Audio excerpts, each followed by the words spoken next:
The steakhouse was packed to the walls, thick with heat, noise, and the sharp smell of grilled meat. Plates clattered, a baby cried near the entrance, and rain tapped steadily against the windows of Ridgeway Falls, blurring the streetlights outside. Ethan Colas moved quickly between tables, shoulders tight, apron damp with sweat. He checked the clock every time he passed it, the way someone does when time feels like an enemy instead of a guide. At the far corner sat a woman alone, gray sweater, no jewelry, no phone in her hand. Margaret Hale stared at the steak in front of her, untouched, steam long gone. She looked like someone who had nowhere to be and nowhere to belong. Ethan set the check down and walked away without a word. Margaret reached for it, then froze. There was no bill, just a folded note. "Tonight's meal is on me." Her breath caught. Before she could turn around, a sharp voice cut through the room. "Cole." Every head turned. Ethan stopped mid-step. "Office. Now." Margaret's fingers tightened around the note as she looked up, her confusion giving way to something heavier. Whatever this was, kindness, pity, courage, she suddenly knew it wasn't free.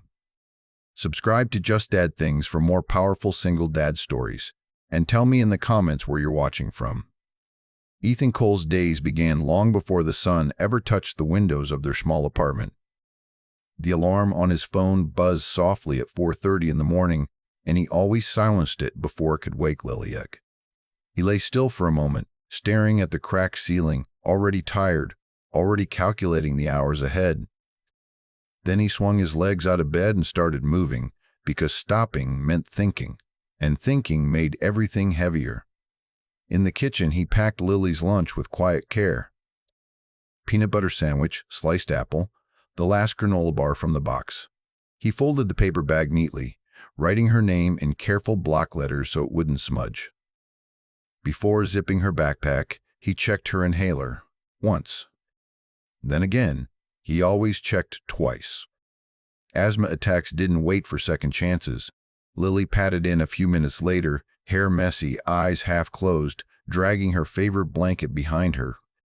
She climbed onto the chair and rested her head against his side while he poured cereal. That small weight, her leaning on him without thinking, was both the reason he kept going and the reason everything scared him so much. Her mother had left when Lily was 2.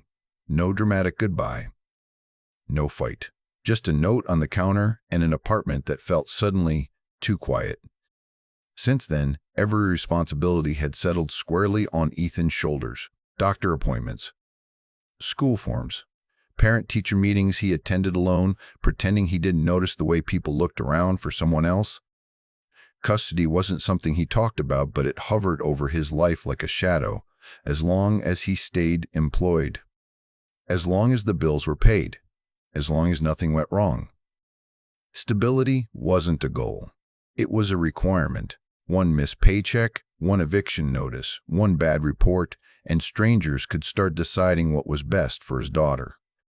After Lily left for school, Ethan changed into his worn uniform and folded the clean shirts he'd washed the night before. The fabric was thinning at the elbows. One shoe had started to split at the sole, but fixing it would cost money he didn't have. He told himself it could wait. Lily had mentioned a book at the school library she wanted, something about stars. That felt more important. He worked doubles whenever he could get them. Late nights at the steakhouse meant sore feet, stiff hands, and the constant ache behind his eyes.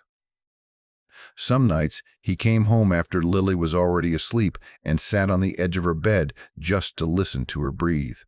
Slow, steady, safe. He let himself relax only when he knew she was okay. Bills lived in a neat stack on the counter. Rent, utilities, medical copays, school fees. He opened them carefully, one at a time, like they might bite him. There was never enough room to breathe. Just enough to survive. The steakhouse paycheck didn't leave space for mistakes, generosity, or bad luck. That job wasn't just a job. It was health insurance. It was proof of stability. It was the thin line between doing his best and not good enough. in the eyes of systems that didn't care how hard he tried. If he lost it, everything unraveled, fast. Still, every morning, Ethan smiled when Lily waved goodbye. Every night, he asked about her day like it was the most important thing in the world. He listened to her stories about spelling tests and playground drama as if nothing else existed. She was his center, his reason, his future, and that was why the smallest risks felt enormous. Why comping a meal, one plate of food, could threaten the only life he'd built. Why kindness wasn't simple when survival was always on the line. Because Ethan didn't just have himself to lose, he had a little girl who trusted him completely. And everything he did, every exhausted step, every quiet sacrifice, was about making sure that trust never broke. Margaret Hale had spent most of her adult life surrounded by people who needed something from her. Advisors, executives, lawyers, strangers who smiled a little too quickly once they knew her name. Tonight she wanted none of it. That was why she walked into the steakhouse alone, carrying a canvas tote instead of a designer bag, wearing a gray sweater she'd owned for years. No driver idled outside. No assistant hovered nearby. For one evening, she wanted to be invisible. Few people would have recognized her anyway. Without the tailored suits, the press photos, the controlled lighting of boardrooms and interviews, she looked like any other tired woman grabbing dinner after a long day, and she needed that illusion more than she cared to admit. Being Margaret Hale, founder and majority owner of Hale Meridian Group, came with power most people only imagined, and a loneliness most people never saw. Her firm managed billions. Her decisions moved markets.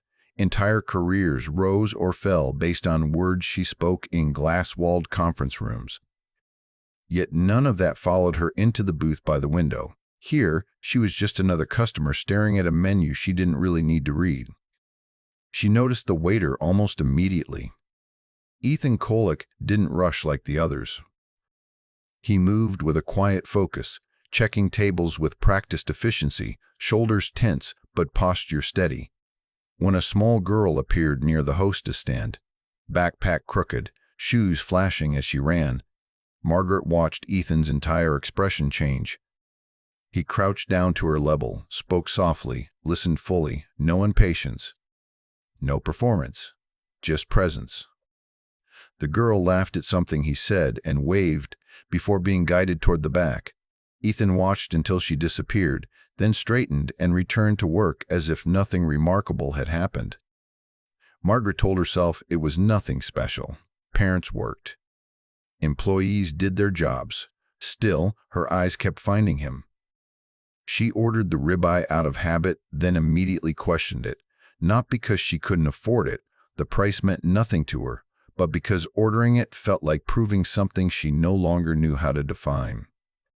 She skipped the sides, folded the menu carefully, sat with her hands wrapped around a glass of water, listening to the noise of other people's lives filling the room. Ethan passed her table several times. Each time, he offered the same calm politeness, no flirting, no forced cheer. When she apologized for sending back a steak that wasn't cooked quite right, he apologized instead, as if inconvenience were his fault simply for existing. She misread him at first, assumed it was training, maybe even fear. Employees in places like this learned quickly how replaceable they were. Obedience looked a lot like kindness when you were standing on thin ground. What she didn't see, not yet, was the weight he carried. Margaret spent most of her life managing imbalance. She sat at the top of pyramids others struggled to climb. She signed documents that affected people she would never meet. Power had become normal to her, like gravity, always present, rarely questioned. Tonight, though, the imbalance ran quietly beneath the surface. Ethan had no idea who she was. He didn't know the woman sitting alone in his section controlled more wealth than the entire block outside. He didn't know her signature could buy the restaurant outright without effort. To him, she was just another diner, quiet, polite, a little sad around the edges. That invisibility felt strange, almost dangerous. Margaret watched him navigate a difficult table with patience, de-escalating tension with steady words instead of authority. She noticed the wear on his shoes when he stopped beside her booth, the faint crease in his forehead that never quite relaxed. This wasn't someone coasting through life. This was someone bracing against it. When he finally set the check down, she barely registered the movement. It took a second, then another, for her to realize something was wrong. There was no total, no printed receipt, just a folded slip of paper where the bill should have been. "Tonight's meal is on me." Her first reaction wasn't gratitude. It was confusion, then discomfort. She looked up instinctively, heart beating faster than it should have over something so small. Ethan was already moving away, back straight, pace unhurried. No explanation, no smile waiting for acknowledgement. She'd spent decades surrounded by transactions. Every favor came with a ledger. Every gesture had strings attached, but this made no sense. The man who did it looked like he couldn't afford to. That was when the room shifted. A voice cut through the noise, sharp and commanding. Ethan's name. Loud enough to pull attention. Loud enough to remind everyone who held authority here. Margaret felt it then. The invisible structure she lived inside, suddenly clear. One person could risk everything with a small act of kindness. Another could absorb the moment like a curiosity and walk away untouched. She tightened her grip on the note as Ethan stopped mid-step. For the first time that night, Margaret Hale understood something important. Power wasn't just about what you had. It was about who paid the price when rules were broken, and who never had to. The lights flickered once, then again, just enough to draw a few nervous laughs from the dining room. Somewhere near the kitchen, a ticket printer sputtered and went silent. Conversations hesitated, forks paused mid-air, and a low murmur rippled through the restaurant. Ethan didn't panic. He noticed, adjusted, and moved. An elderly man near the window looked around, confused, his wife gripping his arm a little too tightly. Ethan was there in seconds, kneeling slightly so he didn't tower over them, explaining in a calm voice that it was just a brief power hiccup. He offered fresh water, reassured them their order was still coming, and asked the man about the baseball cap resting on the table.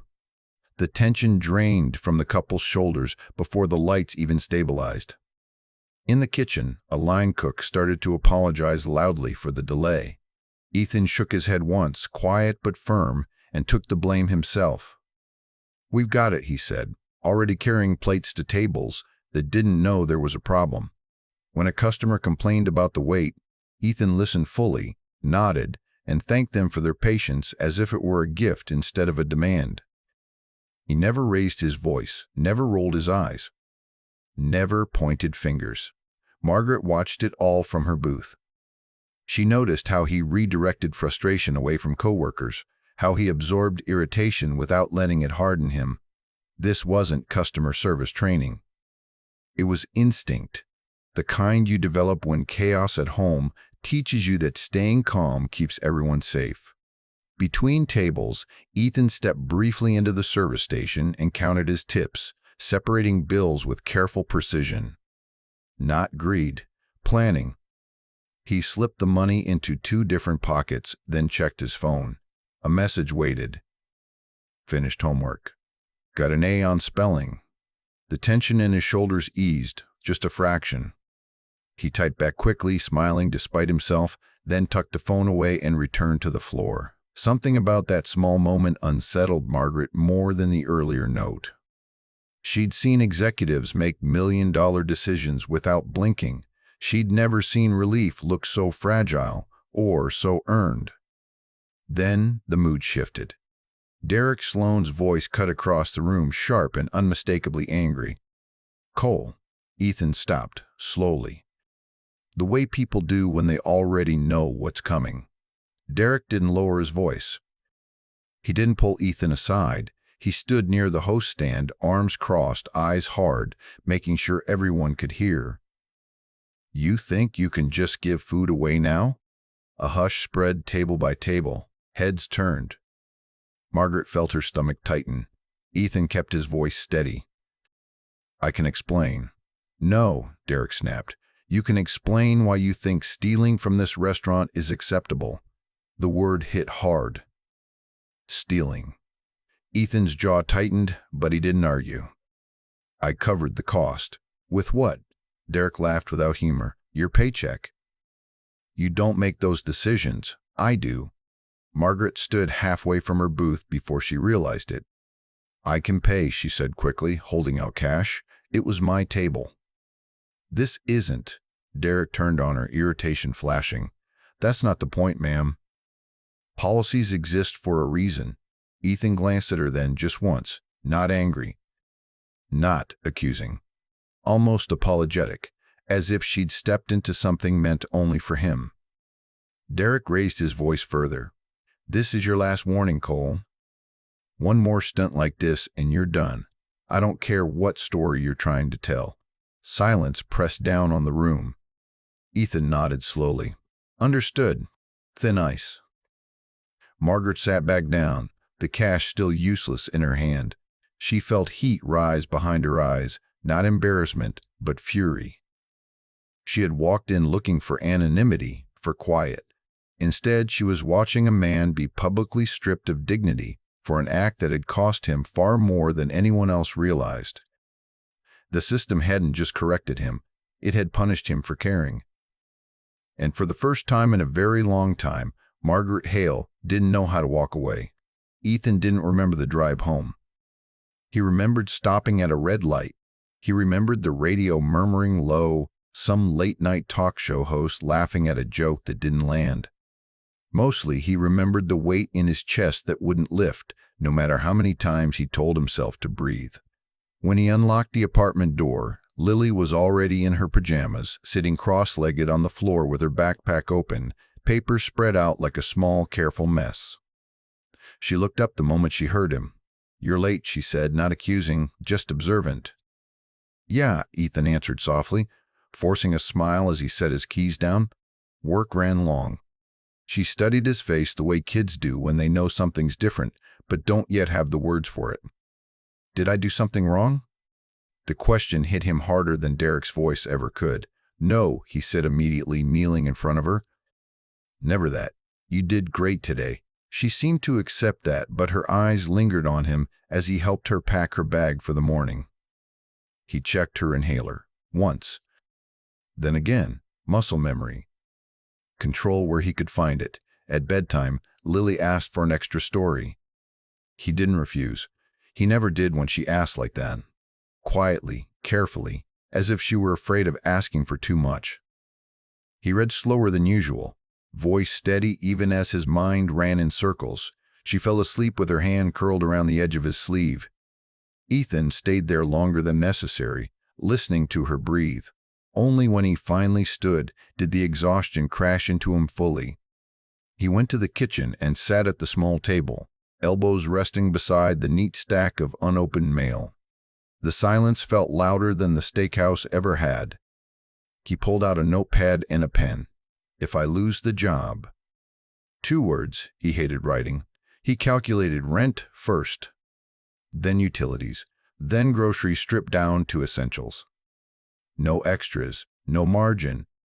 He counted weeks, not months. Best case, maybe 4. Worst case, less. Custody reviews didn't care about intentions. Landlords didn't care about kindness. None of them cared why someone made a mistake, only that they did. He rubbed his face with both hands, fingers pressing into his eyes until sparks of light flared behind them. He hadn't been reckless. He hadn't shown off. He hadn't even expected thanks. He just acted, and that terrified him. Because he couldn't promise himself he wouldn't do it again. He glanced toward Lily's room. Her backpack leaned against the wall by the door, the frayed strap hanging on by a thread. She'd need a new one soon. He'd been putting it off. Too many things to choose between. He folded the notepad closed without finishing the math. Across town, Margaret Hale stood barefoot in the middle of her penthouse, the city glowing below her through floor-to-ceiling glass. Everything was clean, perfect, silent. A space designed to impress people who never stayed long enough to leave fingerprints. She set her keys down and didn't turn on the lights. The image wouldn't leave her.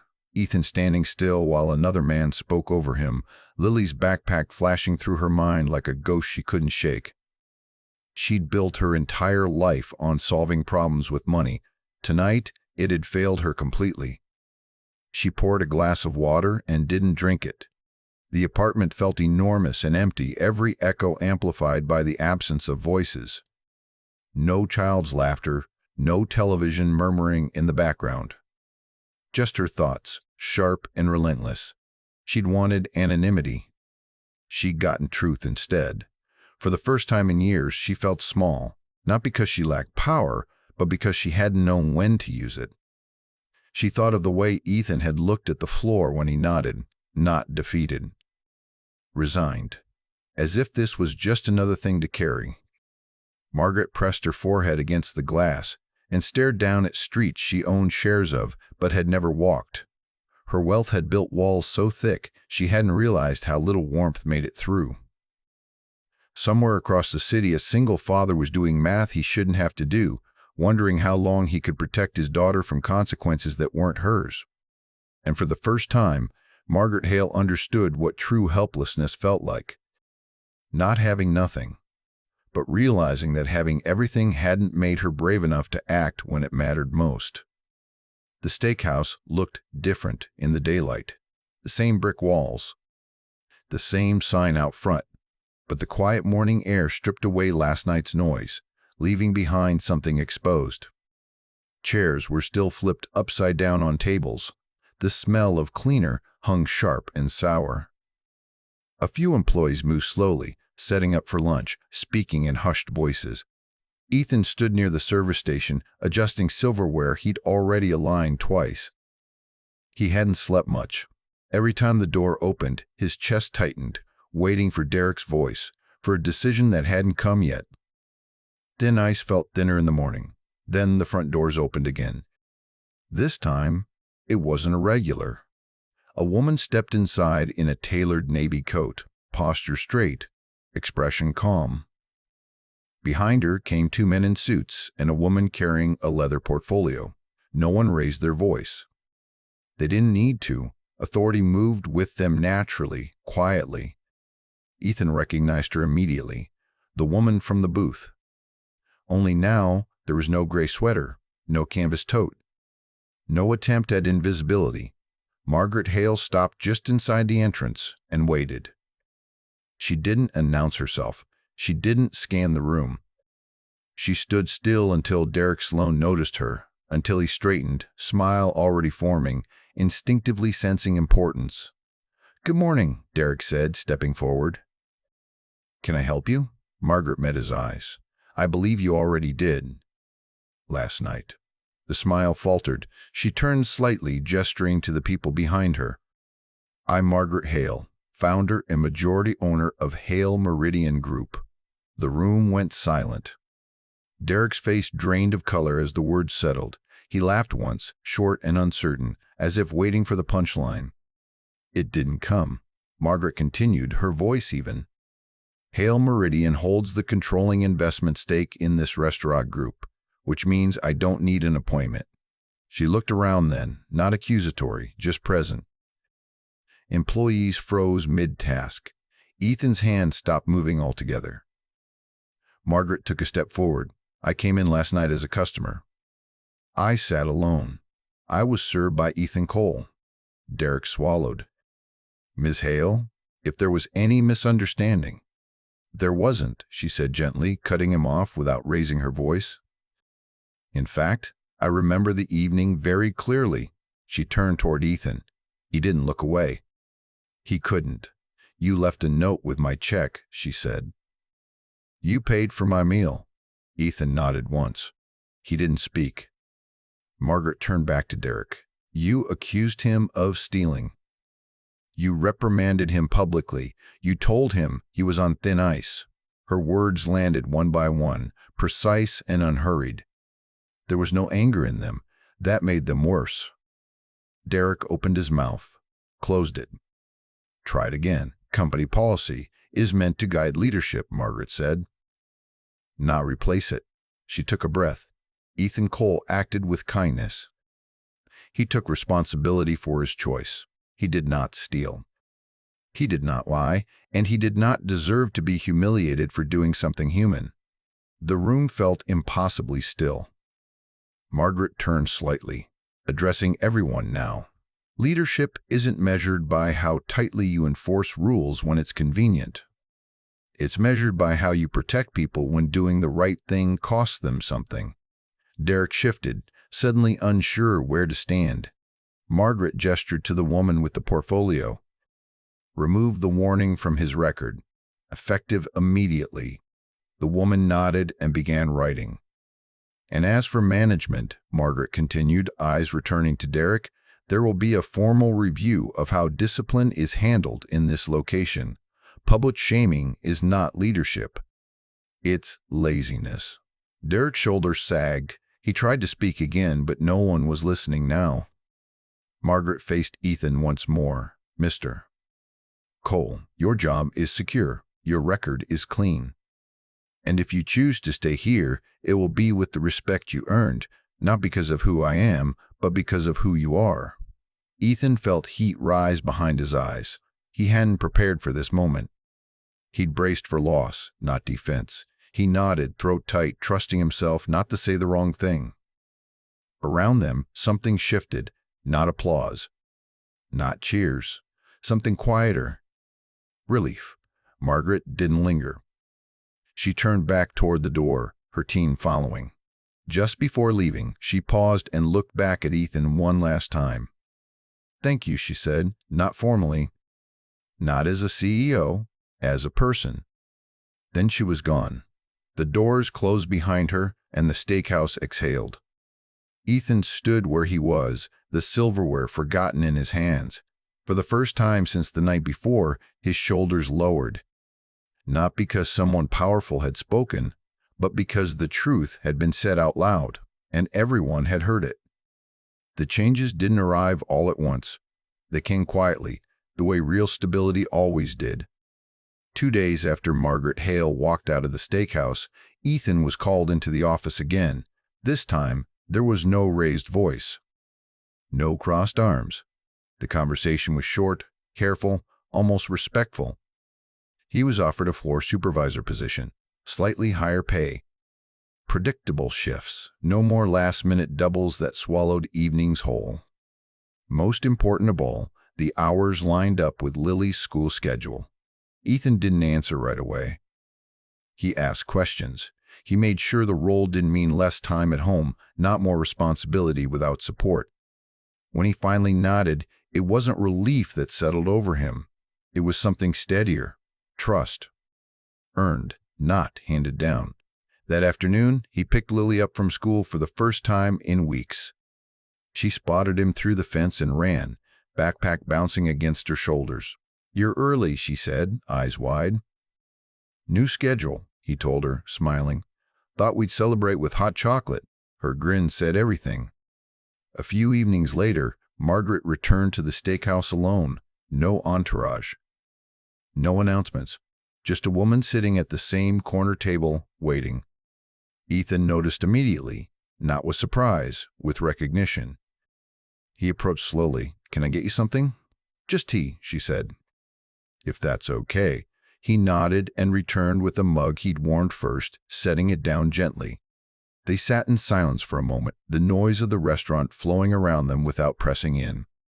I wanted to say thank you, Margaret said, again. Properly. Ethan shook his head. You already did more than enough. That's not why I'm here, she replied. I keep thinking about that note. He looked down at his hands, worn, familiar. It wasn't about you, he said quietly. Not really. She waited. I have a daughter, he continued. 7. Smart. Kind. She notices everything. His voice softened.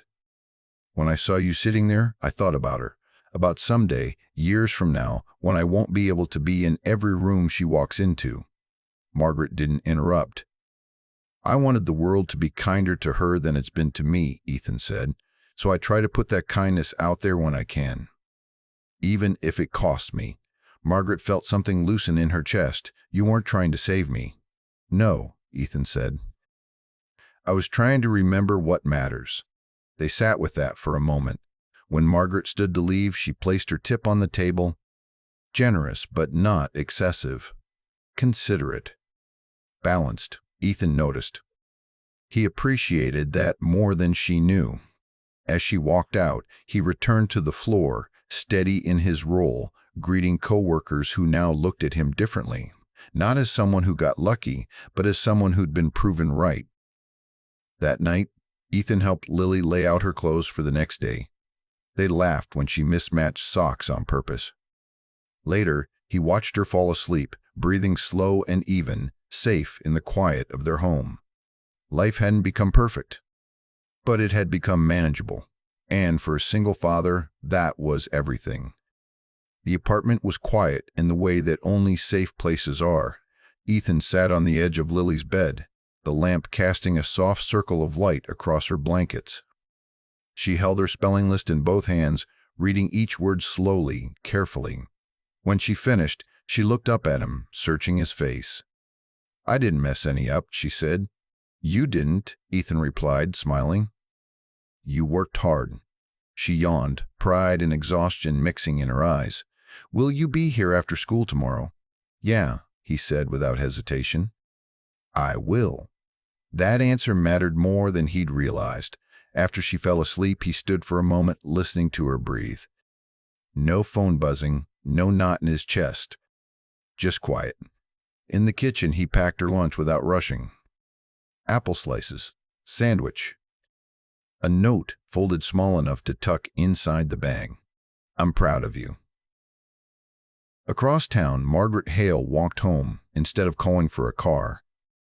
The city moved around her, unaware of the shift that had taken place. She ignored the unread messages on her phone and focused on the sound of her own footsteps, steady and unhurried. For the first time in a long while, she didn't feel empty walking alone. Somewhere, a father had chosen kindness even when it was risky. Somewhere, a child slept knowing she was safe. And somewhere between those moments, something had changed. Not loudly, not dramatically, but enough to matter. Because kindness doesn't end when a moment passes. It echoes. It moves forward. And sometimes, it finds its way back exactly where it's needed most. If this story touched you, subscribe to Just Dad Things for more single dad stories, and tell us in the comments where you're watching from.